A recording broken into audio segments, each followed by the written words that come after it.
My name is Irene and I cordially welcome you to my podcast, My Musik Leben. I have studied classical singing and nowadays I sing lots of contemporary and experimental music. If you would like to know more about me, please look at my website www.irenekonzerte. I will put this into the show notes for you.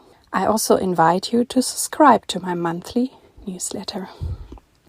In this podcast, I share with you themes all around, insider knowledge behind the scenes and the human beings out of this amazing music world.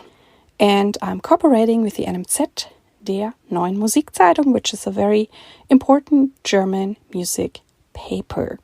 And I'm very thankful for all of you who actually take the time to reach out to me and give me some feedback or tell me what has moved you. And oftentimes when you're moved, I'm moved too. And it really motivates me to keep going with this podcast. And I'm also proud that we have grown to a real worldwide community. And I'm sometimes surprised, which countries also listen to this podcast. And there are some statistics that I have I can look at and they tell me this. Today I have an interview for you with the composer Cristian Bence-Muk. Cristian Bence-Muk lives in Romania.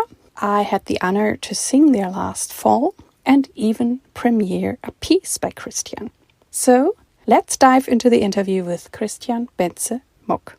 Hello and good morning, Cristian Bence-Muk. I cordially welcome you into my podcast. Thank you, Irene, for your invitation and for this special opportunity to participate in our podcast. That's amazing, and I'm excited. Where are you right now? In what city? I'm in Cluj-Napoca, in the heart of Transylvania, in Romania, and I'm sitting in the office from the Music Academy from Cluj-Napoca, and hopefully no one will disturb us in the next hour. That's cool. Great.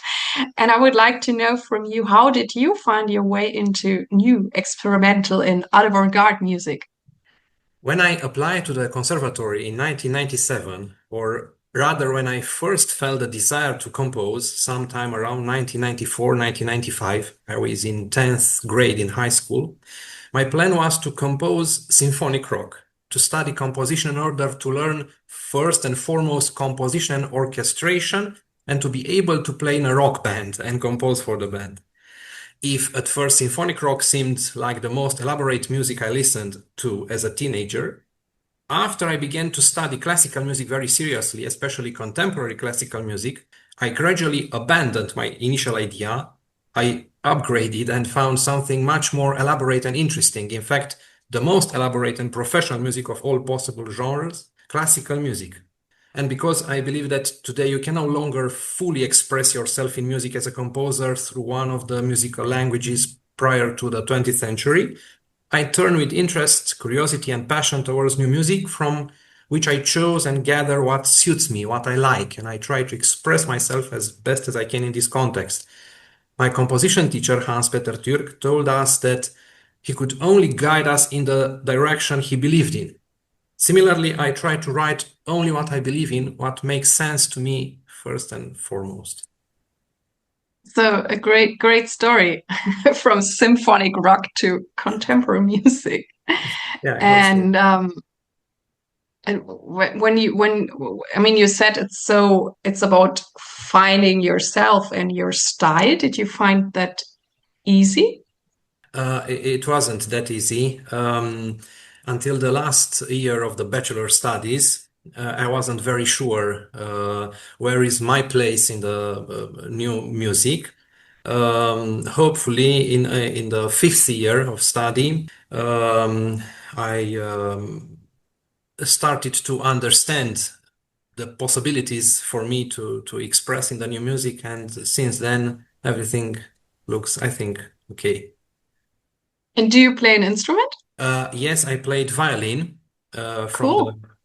from the beginning, from the primary school until the end of the music academy. Nowadays, not anymore so much.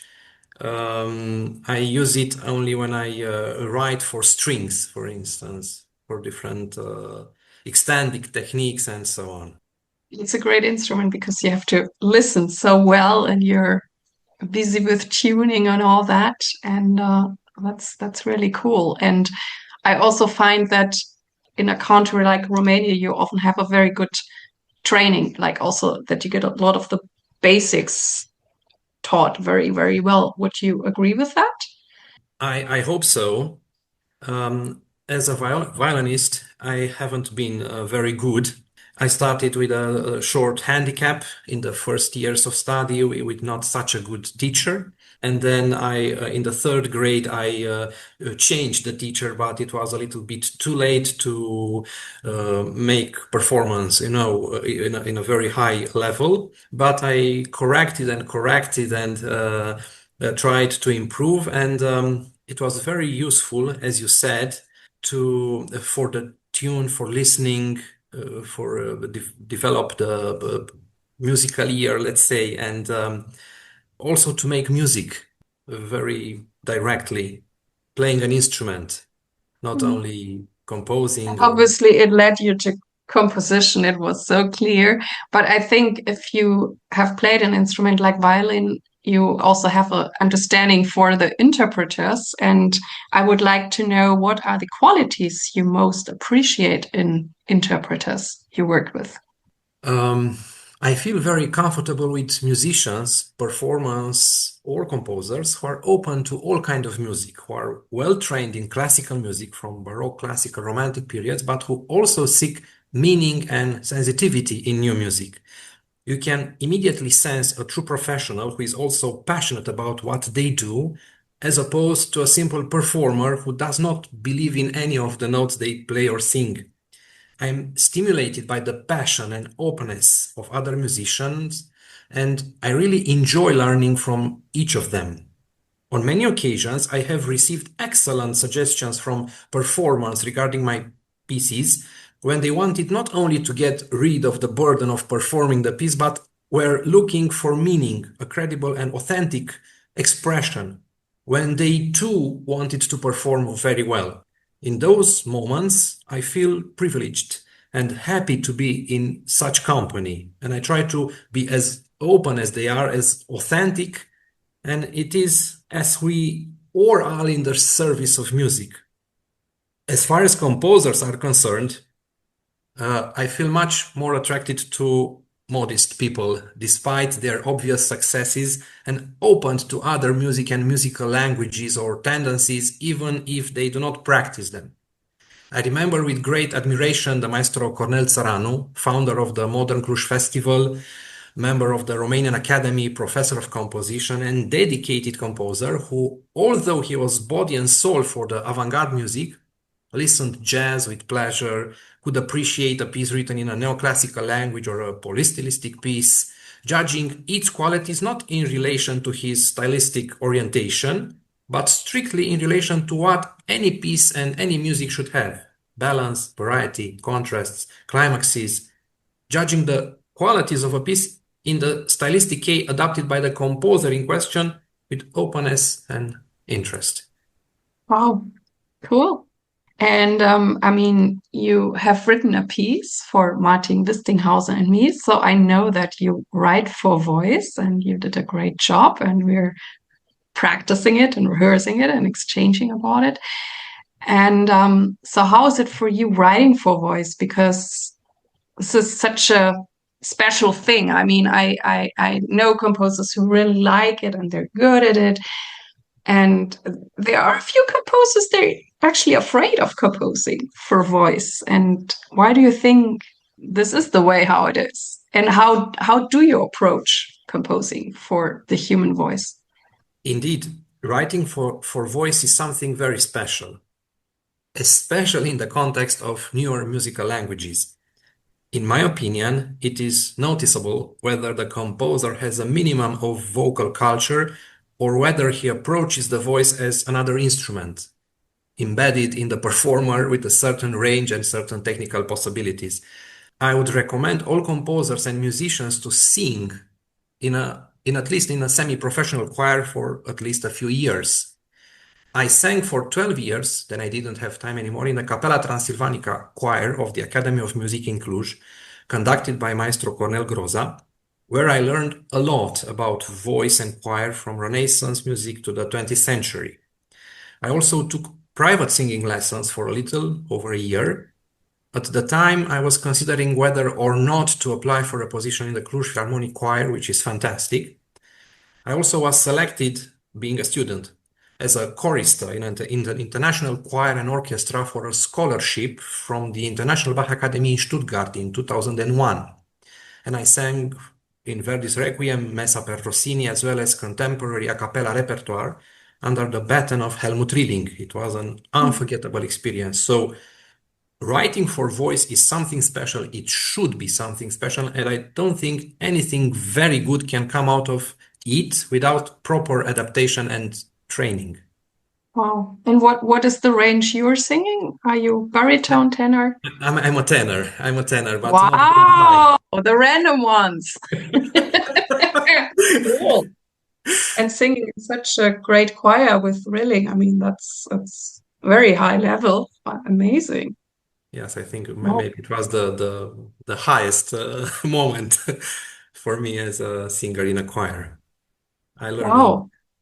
Yeah, I like it when composers also sing. I mean, you obviously do it much better, but I often feel when it comes then to rehearsing, if it's just something that's born in their head or if they tried it out. And a lot of composers they can sing it to me. It doesn't have to be like beautiful, beautiful, but I can still get the gesture of it. And I really like that. And I think it I also think it makes a big difference. And also the thing you say to be aware that the voice is not an instrument, even though many composers try to make an instrument out of us. And it can sometimes work, but sometimes it's also kind of, you feel like you're put into a cave. Yes, indeed. And I'm also curious because I now have seen your piece and we're working on it. And I also think that you got a strong feeling for Martin and me. You probably watched some of our videos because Yes, indeed. so do you really get into the performer and that is does it help you that you're now performing, for instance, for Martin and Irene? Yes, it's a difference when I know for who I write the piece. And in your case, I watched the videos that Martin sent me, and from the beginning, it was something very special.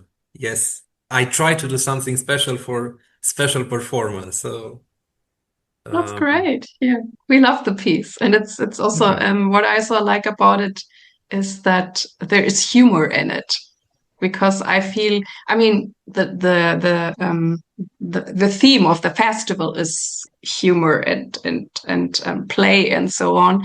But I find, I don't know how it is in Romania, but I find often in Germany that we have so many very serious new music pieces, and there's so little funny ones. And I think our scene or also needs that because then maybe you can also attract an audience because at least in Germany, it's not that everybody likes contemporary music. So you have to make an effort to attract people or an audience. And I think humor is always a good way to get to people. Or what do you think?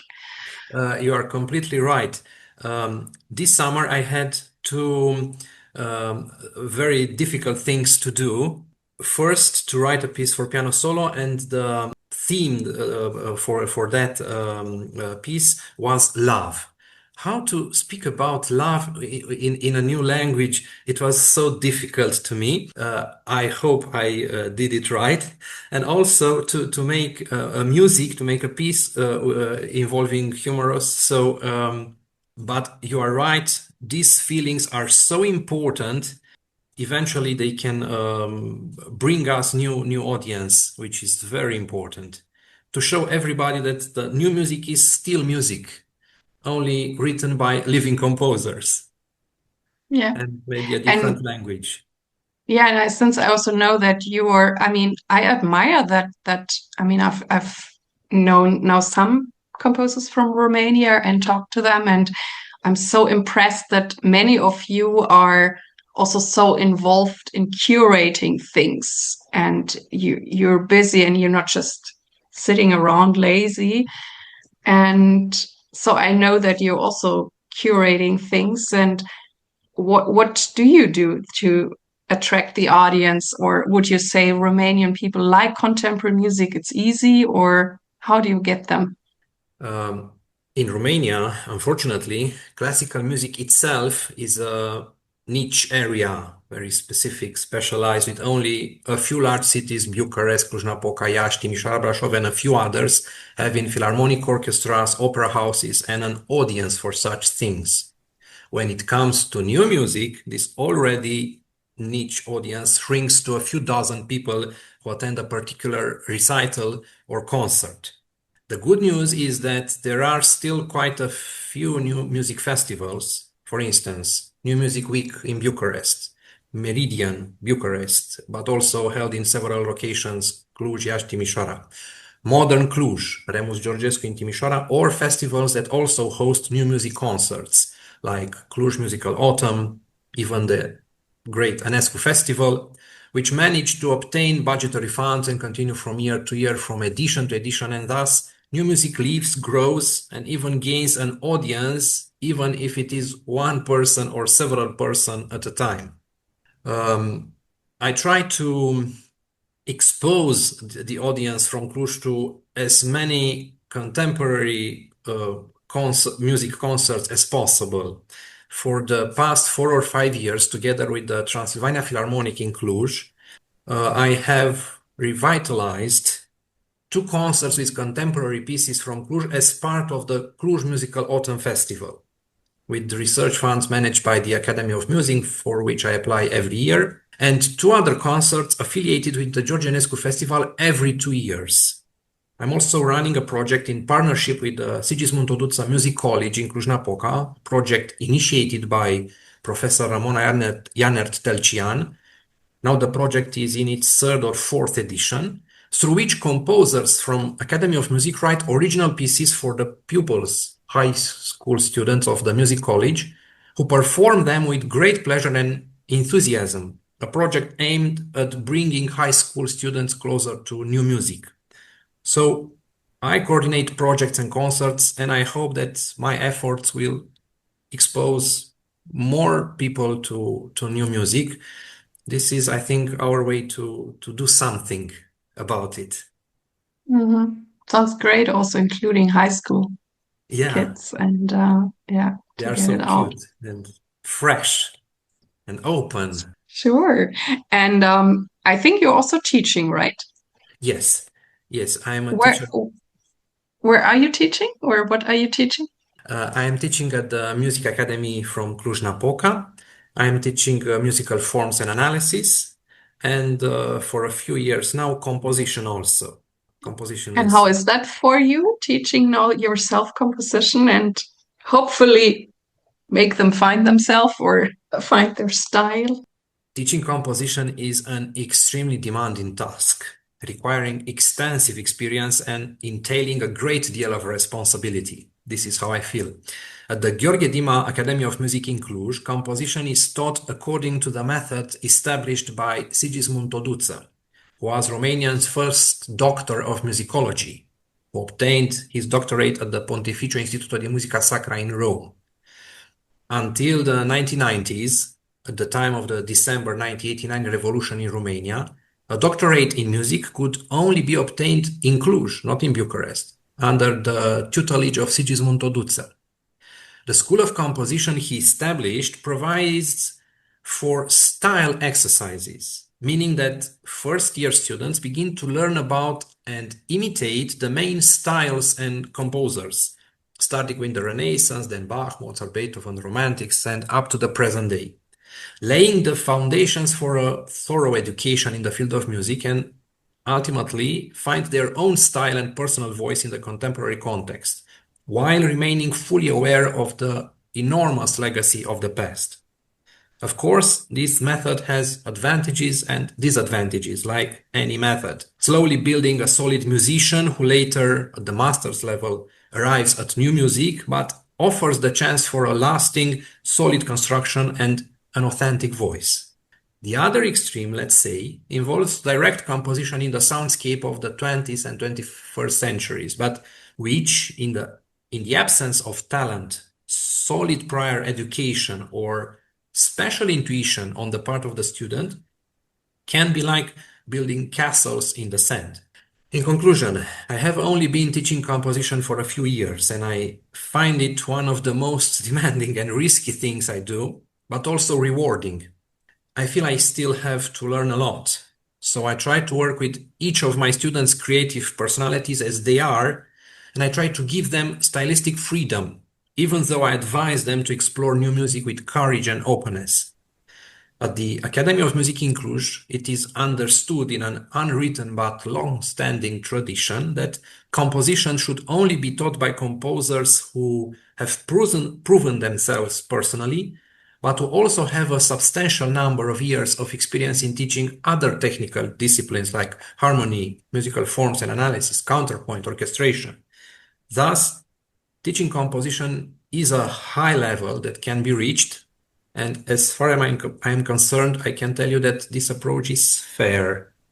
Indeed, teaching composition, it is not at all easy or accessible without experience that must grow continuously.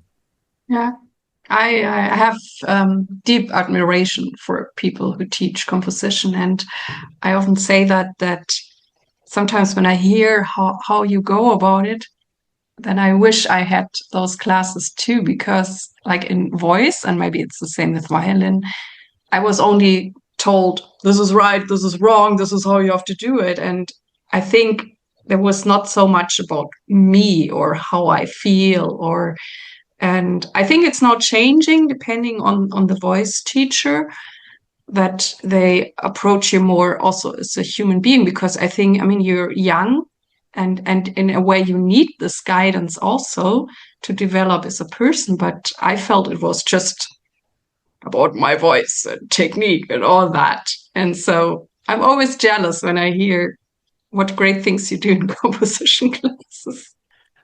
And yes, and the danger is even greater, I think, with students in composition. They feel about their pieces or their style exercises like they are their own children. And when you say it's not good, it's not right, you make with red color everything, they are so hurt about it. So after that, you have to make some therapy with them to understand that this is the process. They are talented, but we need to go on. I also, when I was a student, I remember that I was so mad about my composition teacher who didn't understand what I wanted to do. But after 1 or 2 years, I understood that he was completely right about it. Oh. So I also told to my students this aspect, and of course, with respect for their personality, I try to take them forward. Well, that's often in life, that sometimes, I mean, in music or in general, give you an advice or they say something, and maybe years later you get it, or it starts to bloom and you're like, oh, now I get it, what she said. Yes. And I mean, it's the question if you can already hear it, or if it can land, or if it's just like preparing. And the thing you said, that you're so vulnerable, because it gets you often when people say, no, this is not good. And I think that's the biggest learning for an artist in general. To singers also have to learn this, because this is our body, and there's nothing I can change. There's hardly anything I can change about my voice. If someone doesn't like my voice, yeah, what can I do? And some people will love it, and that's great. And I had to learn to really separate it, that it has nothing to do with me as a person. And maybe they can also, whatever, like me as a person or like other things. And it's just this one part. But with voice, it's so different, because, you know, if whatever, you don't like the sound of a piano, the pianist could play on a different instrument, but I cannot do this. It's just like, okay, I don't like this voice or how she sings, and that's it. And I think in composition, it's probably similar because it comes out of you, and in a way, you should do your thing, and regardless if someone likes it or not, even though probably when you learn, it's also good to figure out why maybe you mirror the student. Oh, this is maybe not a good track for you. Maybe you get lost there. Yes. But then in the end, they might have to figure it out on their own. And sometimes you also learn running against the wall, and then you're like, okay, this is really not the direction I should go. Yeah, you are right, completely. And the musicians are so sensitive, everyone, and it's very difficult, but also very special to deal with everyone. Everyone is an artistic personality, and you can learn a lot. And I think it's enough for everyone to be as authentic as possible, to be yourself, because there is a place for everyone, in fact. And when you are authentic and sincere, then you can provide an added value to the artistic context. It's no use to try to imitate anyone, to be someone else. You are meant to be yourself, and this is enough and more than enough. And this is great. Yeah. And when we look at everything you do, composing, teaching, curating, etc., how do you get everything done? Do you have a structured day, or how do you do that? Touché. You got me. With the time management is a problem. These days, as I told you, together with two colleagues, we are organizing 4-chamber recitals, followed by 2 concerts of contemporary music in October. Next up in November is a Romanian-Polish concert, which will mark the establishment of a connection with the composition department in Poznan, and then an inter-art recital based on the work of a Cluj-based sculptor, Liviu Mocan, in which his metal sculptures inspire pieces, inspire poems that inspire songs for voice and piano, or simply become percussion instruments. But also these days, I'm trying to organize the structure of the Future Modern Cluj Festival from May 16 to 22, 2025, where I'm very happy that you, Irene, will be coming along with Martin. In addition to organizing concerts, there are also composition commissions. The academic year begins in September 29, and I'm resuming my bachelor's, master's, and doctoral courses. To be honest, I don't know how I will be able to juggle everything. I can only tell you that I'm trying to prioritize the things that are truly important to me at the expense of those that are urgent but less important. Firstly, there is composition, and I'm attempting to find a stable and somewhat permanent place for it every day in the academic year. I don't know if I will succeed. Then organizing concerts of new music in which I often involve all my fellow composers from the Cluj branch of the Union of Composers and Musicologists of Romania, as a vice president of the union, gives me great satisfaction and fulfillment. I feel that I'm doing something good for others and that I'm leaving something behind, but it is not more important than composing. When I write, I feel the utmost satisfaction. I feel that this is my calling and that I'm doing something truly meaningful for myself and, who knows, perhaps for others as well. On the other hand, I also need free time. I can't work all the time. I can't overload myself with work. I need to forget for an hour in a day, or sometimes even only in a week, about everything that surrounds me and watch TV series with my 17-year-old son, Daniel. I try to engage sometimes in physical exercises, especially since I have chronic spinal problems. I really enjoy going to the cinema. This summer, I exhausted all the films that interested me at the multiplex and waited for new titles to be released. I really like reading, but I can't always do it, especially during stressful periods. Sometimes the only complete release possible is represented by, you won't guess in 1,000 years, video games. I don't have any advice for anyone because I still haven't found the right balance for myself and often can't apply what I set out to do. However, I believe that balance is key between work and relaxation. A few years ago, I decided that on Sundays I would do nothing but spend time with my family, play sports, play games, go to church, and Sundays have become fantastic. And on the other hand, at work, I feel that the truly important things that give meaning to life should be prioritized over the urgent, but in reality, on a larger scale, insignificant things. And so with the composing, do you like to do it at a certain time in the day, or are you flexible? Usually I like to compose in the first half of the day. I need the first half. And then I need to stop all devices, the telephone. I need to be in a silent place. And I need more than the time really needed for writing. I need 1 or 2, maybe 1 hour to get into the atmosphere. Maybe I'm reading something, or I look at some paintings, reproductions. It helps me to get in a creative mood. And it is also very important, if possible, not to leave from home, even in the second half of the day, to feel that you have the whole day for it. Unfortunately, it's seldom possible to have such conditions. So during the academic year, I'm okay also with 3 hours of silence to write something. Cool. Yeah, balance is a key. I think so too.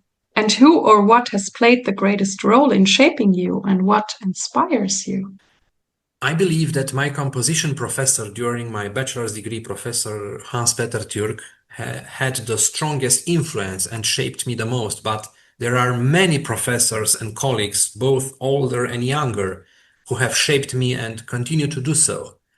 I cannot forget my beloved violin teacher from Deva, Viorel Soltan, my high school theory teacher, Tiberiu Bardan, my high school harmony teacher, Adrian Lazar, my teacher and mentor, Valentin Timaru, with whom I began studying composition in the 10th grade as a high school student, and then I became his assistant at musical forms and analysis. But also Professor Cornel Țăranu, who was my doctoral coordinator, or Professor Adrian Bob from Cluj, whose composition classes I attended as an assistant, with whom I collaborated and continue to collaborate on multiple levels, and from whom I learned a great deal. From Dan Dediu, perhaps the most important Romanian composer of the moment, president of the Union of Composers and Musicologists of Romania, but also many others. About the second half of the question, the inspiration for me comes many times from other arts, especially from literature. I like to read, and sometimes the subject of a novel inspires me, or sometimes only the atmosphere, and things begin to happen. And what does it mean for you to be true to yourself or authentic in this music business? And how do you keep true to yourself? The biggest failure I could have when writing a piece is not liking the piece myself. Then there is no chance that anyone else will like it, but first and foremost, I have disappointed myself. I have failed. That is why after writing the piece, an extremely important step is to correct, edit it, which can sometimes take quite a long time, until every moment of the piece is exactly as I want it to be, sounding as appropriate as possible. Almost anything can be corrected, edited, sometimes with great effort, but it's worth it. Without this stage, I would never achieve complete satisfaction, and I wouldn't really give that piece a chance to have a long and successful life. And so, whatever I write, I try to devote myself completely to it, to do the best I can at that moment. My mother used to tell me, never be ashamed of what you sign as a composer. I try to follow this advice, which has had a profound effect on me. I believe that this is how I remain sincere and authentic. And you should know that one can feel this. This summer I wrote a piano piece just before writing the piece for you and Martin, in which I told musically the story of the last few years for me. I tried to capture exactly the states I went through, and the pianist, who is playing my third piece in a row, told me that he likes this one the most, that he finds it the most authentic and sincere. Sometimes, under pressure from the context, the music industry, compositional trends, or the public, you may be tempted to make concessions. I believe, as your question suggests, that the surest path to success is authenticity and sincerity. In any case, you cannot lie in composition. The piece and the creation are exactly as the person is, no matter how much they try to hide it. It is something extremely personal, but that is why it is wonderful and diverse, because the music will automatically be unique just as you are. All that remains is for it to be well written with skill and dedication. And if, despite being authentic and sincere, you are not successful, at least you have the full satisfaction of your complete musical expression. In any case, without being authentic and sincere, I don't think you can have lasting success, and you also have the dissatisfaction of not having been yourself. Oh, great. And what does success mean for you? Success is when I love a piece I've written to the max, without any reservations about a certain moment or section, when the audience cheers and when my fellow composers sincerely congratulate me. That's absolute success. I'm happy also with the first two situations, me and the audience, and can be content. Without the first situation, when I don't like the piece, I'm unhappy and lost. That's a good starting point, that you are really satisfied with your piece. And then you might be even stronger, like we mentioned before, that maybe someone doesn't like it, but you like, no, I'm fine with it. And not everybody needs to like it. Not everybody needs to like me. I mean, we're all different. Yes, exactly. Cool. It's a good, safe starting point, as you said, but also it's very difficult to get there. Mm-hmm. We have to work hard to get there, and in Yeah. different proportions every time. Yeah, it's the most important, but I find it a very difficult thing. Or it's also like a continuous thing. I mean, you Yes, always keep learning because there are always right, situations that might still challenge you and like, okay, who am I now? right. And is there anything that drives you forward? Do you have kind of a vision? This summer, at one point, I had a block for a few days. I couldn't write anything. I was desperate. I exaggerated that moment I was going through, and I feared that I had maybe lost my ability to write. I realized that this is what defines me most deeply. Without writing, composing, I don't really know who I am. To move forward, I need meaningful and significant things in my life, and writing is one of them. I move forward also for my son, Daniel, but I also move forward because I believe there is a God who has called me to a life and a plan of His that I often do not understand, that sometimes does not suit me, but without Him, nothing really makes sense and nothing matters. I believe that I have a role to fulfill for the benefit of others, and that only this will fulfill me completely. I also hope that my best days are not behind me, but ahead of me. As the Bible says in the Proverbs of Solomon, the path of the righteous is like the light of dawn, which shines brighter and brighter until full day. This is the things that help me to go forward every day, to wake up, to motivate Yeah. myself, even in difficult and stressful periods. Yeah. Yeah, it's important how you carry yourself through the difficult days. I mean, the easy days are fun, but they're easy. Right. And sometimes the most difficult days are the most important. I think there are some like tests. You have an Yeah. exam, you have to prove yourself. It's an official play, official game you have to make that day. And And I think it's sometimes, I don't know if I use not the right word, like with a like a sand watch, okay, and you kind of have to get through the narrow part and then it suddenly gets wide again and maybe even wider than before. And you're like, oh my God, there's so many opportunities now.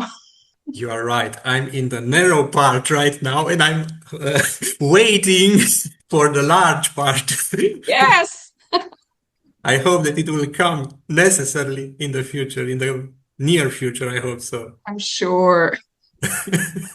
I Thank mean, you. it's always, I think, also kind of cyclic. So Right, right. eventually it will come. Or, I mean, also like the picture with it's different with the wave. Sometimes you're on the wave and then things just happen and you play it out and it's like, oh my God, everything is just working out for me. And then the wave crashes. And then at some point you're at the low part. And then I often feel nothing is happening, nothing is happening. What's going on here? But I learned to take it more, that this is also a very important time to be ready when the wave goes up again. Because if we would be 24/7 just on the wave, it probably will be exhausting. You are completely right. It's so interesting. I will take it with me after our Okay, cool. discussion. Yeah, thank you. Thank you. And Okay. yeah, we have a great talk. But actually, we are now at the last question, and I always would like to know, also from you, which tip would you like to give young artists? I don't know if I'm entitled to give advice or if I'm capable of giving good and authentic advice. Be yourselves, be sincere, be authentic, be assertive. That way you will be aligned with your values. I remember a piece of advice from George Enescu. Don't use music, serve it. To give themselves passionately, to try to put aside the envy is so present in the artistic world, but not only there. Because each person is unique and irreplaceable, and each person's honest and authentic contribution is an added value, as I mentioned before. I hope that everyone finds the best possible place for themselves in the general artistic landscape, and more importantly, that they truly enjoy what they do every day. It is better for me to teach music with pleasure at a primary school in a mountain village than to go tormented by anxiety and envy to any famous philharmonic orchestra that comes to mind. That's what I think. I don't know if I'm right or not. Yeah. Thank you so much for this talk, dear Christian. And Thank you. Thank yeah, I you. see you soon. See you soon. Thank you very much for everything. This was the interview from today. I hope that it inspired you. And please send me your emails, send me your feedback, because I love to interact with you. Thank you very much that you tuned in with me today. I really, really hope that you liked it. And please tell your friends and colleagues about this podcast. I thank you very much.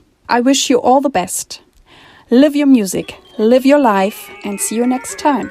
Yours, Irene.